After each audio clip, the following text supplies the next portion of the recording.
This Rise and Shine podcast series has been made possible by the generosity of the Zeidelman Family Foundation, which is committed to the unity and continuity of the Jewish people through meaningful and relevant Jewish education and wisdom. You know, I've often said that I prefer to live in a painful state of reality than to be in a comfortable state of denial. We Jews now confront the latent hate that has simmered below the surface. This is Rise and Shine, a podcast that offers timeless wisdom and uplifting meditations to fill your heart, feed your soul, and start your day on a positive note. Here is Adrienne Gold Davis.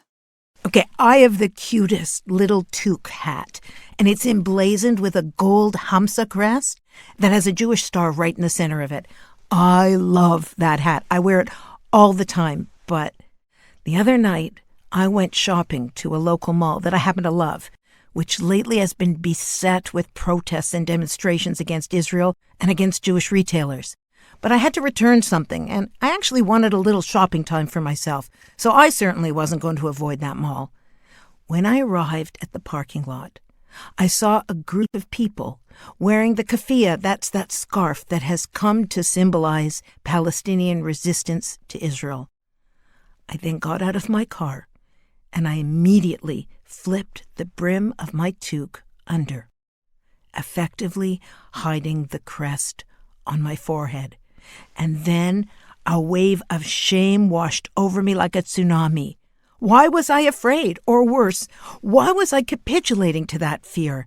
You know, I often quote that Ambrose Redmoon poem that tells us that courage is not the absence of fear, but rather it's the decision that something's more important than your fear.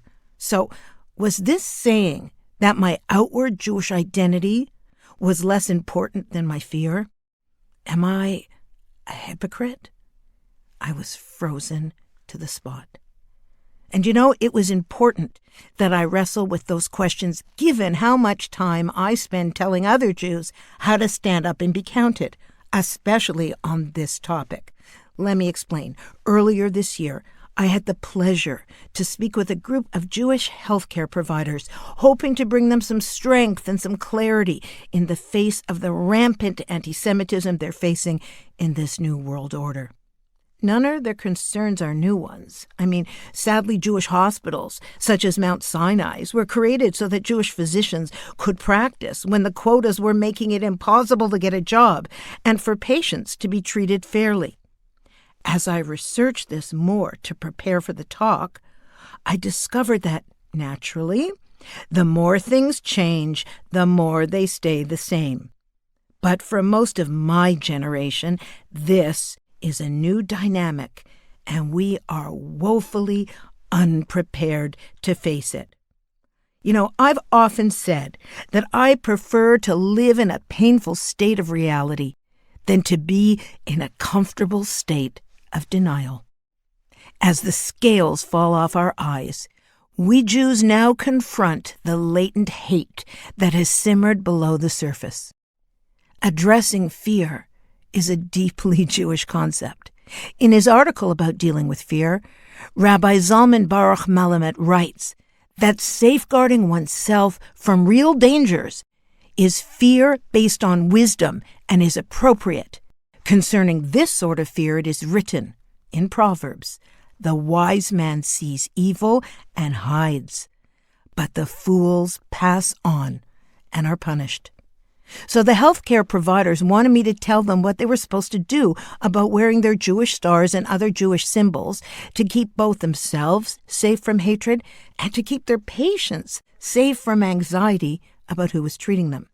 So many of you know I'm a Canadian, and in the province of Quebec, a bill was passed some years back called Bill 21. This bill, which was first declared in 2019, prohibits public sector civil servant workers, including police officers, prison guards, lawyers, judges, and teachers, from wearing religious symbols such as crosses, yarmulkes, turbans, and demands that the civil servant on duty must be neutral. Now, there's been much positive and negative commentary on this bill, and parts of it have since been amended. These issues, though, have raised themselves again now, not governmentally, but personally. For a lot of shell-shocked North American Jews, their first reaction to the post-October 7th world was to show tremendous Jewish pride and not back down in fear. Many purchased or wore Stars of David or Hamsas or other Jewish signifiers for the very first time. And they began to feel that push-pull of, should I or shouldn't I? Is it safe? Is it ethical? What about as a healthcare provider? And they worried not just about themselves, but of their clients as well. So I had the privilege to listen to the great Rabbi Akiva Tatz speak at the end of last year and answer some of these questions. And he was unequivocal.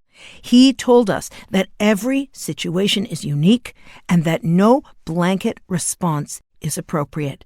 That provocation that might cause danger was problematic, and that the mitzvah of pikuach nefesh, which means to save a life, overrides all the mitzvahs in the Torah, and that one should guard their safety. So, if the wearing of a religious symbol puts one at risk of danger, one can feel fine about tucking it inside one's shirt. What has really blown me away, though, is for many Jews, wearing their identities have become more important than ever to them.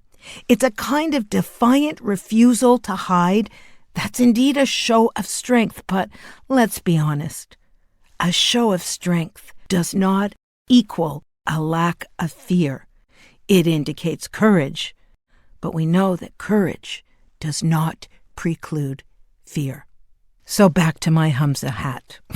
I tucked away that star out of fear, but also because I saw it as potentially a provocation. I was literally wearing my position on my forehead, and I asked myself, was my hat for me or for others to see what I stand for? I realized in that moment that it was for me. It wasn't a political statement, nor was it my singular expression of Jewish identity. You see, I'm kosher. I'm Sabbath observant. I pray before I eat and after I eat. I align myself spiritually with traditional observance, but that's between myself and my Creator.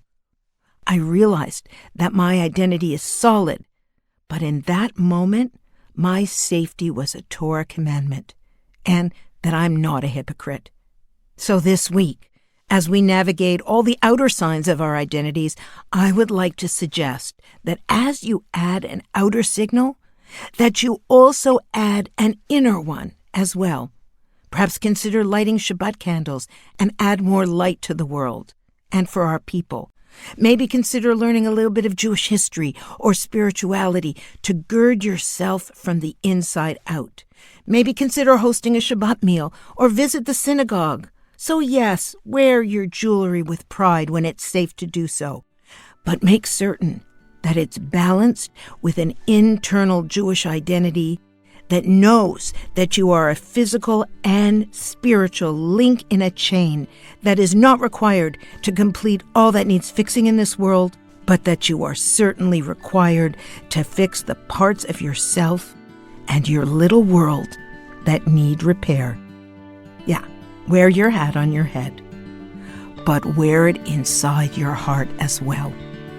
May we know the deep comfort that comes when our insides and our outsides are in alignment. Am Yisrael Chai. Thanks for listening to Rise and Shine. Don't forget to rate, review, and subscribe to Momentum Podcasts on Apple, Spotify, or wherever you get your podcasts. Join Adrienne again next time for more timeless wisdom and uplifting meditations that fill your heart, feed your soul, and start your day on a positive note. This podcast was sponsored by the Zeidelman Family Foundation. Spread the wisdom. Inspire Jewish individuals around the globe by supporting Momentum's podcasts. To sponsor contact podcast@momentumunlimited.org. You're listening to a Momentum podcast. For unlimited inspiration, wisdom, and empowerment, visit momentumunlimited.org.